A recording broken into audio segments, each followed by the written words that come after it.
winter's morning. A little bit of sunshine just now. Quick little winter update. Well, fish all seem fine since Christmas. I've just put a little bit of food in now. It's the first bit of food they've had since the last video I did on Christmas. Just a little sprinkle just to get them to come up. Pond temperature's 8 point something. I don't really like feeding below 10. I will if they're showing great interest in it. But everybody seems to have come through the cold snap we had. Fine, got a little bit of carp pox, but everybody's still alive down here. I'll give you a look at the fish a minute closer up. Hope everybody's overwintered as well so far as I have. Stayed safe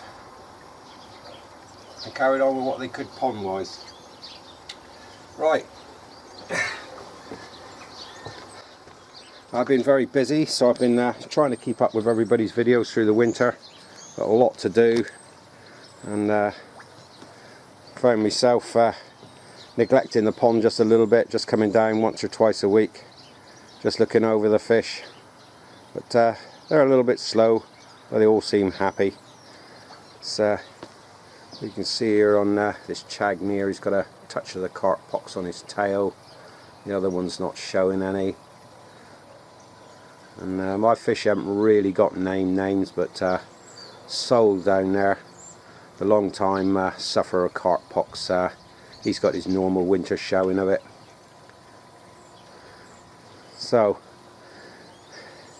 been watching Mr. Daly's video there the other day on his lack of success with his heat pump. You'll do a lot better with a gas boiler there, Mr. Daly. That's the way to do it. Right, so in the filter house this morning we got 21.4 in with the filters and 8.1 a pond temperature, which ain't bad. They're giving it cold again this week, but I haven't suffered that much down here this winter. It's been relatively warm. The coldest I've seen the pond's been about 7.2, 7.1. We've had some cold weather, touch of snow, not like what you have up country. It's been strange watching people's videos, the snow around, and we're always a little bit milder down here. Really looking forward now to a little bit of time and we'll get these covers off. Sun coming out, summer coming. So, what else have we had happen down here? Well, with all the rain, I've been in with a bicarb on the water. Had to add some of that.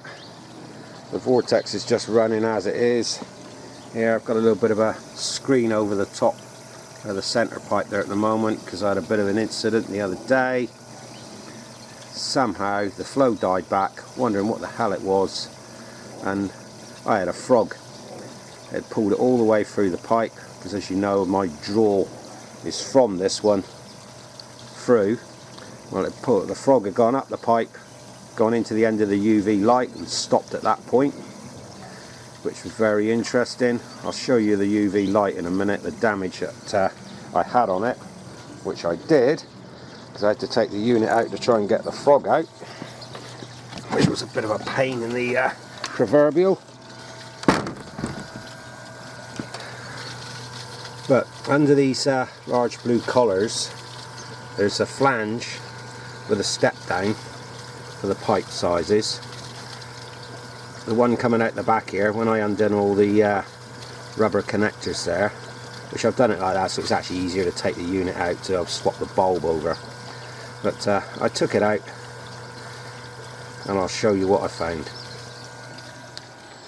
So, here we have the actual flange that goes inside there, then with a rubber fitting over it. Well, what I found, if you look on it, it cracked and broke away as I took it apart. Could have been nasty if that was under pressure, as I was drawing through it, and it didn't really come apart until I took it out. But if you look on the inside of it, and you see how it's discoloured, this is actually UV damage. So the discoloration here is UV damage to this. Whether it caused it, as a weak point? I don't know. But I had to quickly knock up a new fitting, for which I was actually quite lucky. I came up with a sink outlet for a basin, kitchen sink, that was enough size for me to cut it down and give me a fitting that would tighten back in underneath the nut.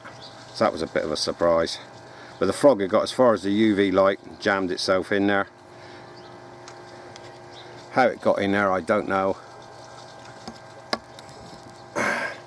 I'm presuming it got into the pond, then got through the pond.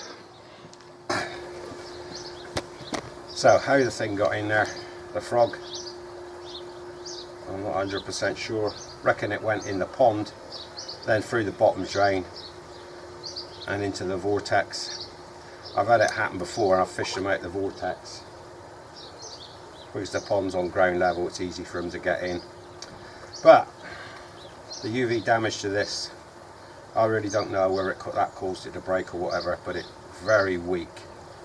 So that's a job that needs doing. I need to make 2 new fittings like that out of something to go on that UV light. I don't think the other end's quite so severely caught by the UV light, but UV light can severely damage stuff. I could have just welded this one up with a hot welder, but would you have trusted it? I don't think so. So that was that little drama and the frog in there. Not a lot else been happening. As I say, just keeping an eye on the water tests, which have all been fine. Fish are all very slow, but I've overwintered quite well so far. No losses, just a bit of carp pox. Hope you've all been doing the same and just keeping your pond ticking over if you're not heated. Of course, if you've been heated, you've had a lot more to do because you've got to feed them, more cleaning on the filters. I've just been doing the filters once a week here, dropping about 300 gallons a week and just changing the water out. And keeping a top up with a bicarb. That's all. I'm really looking forward to getting the covers off. So if you want to see the action that's coming up this summer, there'll be a little bit. I don't know about any changes to the filters and filter system yet. I'm quite happy, everything's running fine. But we'll see as we get into the summer and what's happening. We've got lockdown time. I really will might have a tinker around with some things, on which I'm sure I will. But you've got to keep on top of it all, as you know. I've got a lot of fish in quite a small volume of water, so I've got to keep on top of the filters all the time, and I'll be getting into that in the summer. So enjoy your ponding. Summer's coming. Get this winter over with. Covers off, sunshine out. It'll be happening before you know it. So for an update next month at some point, and we'll be looking for a date then to take the covers off. But from down here in Devon, bye for now.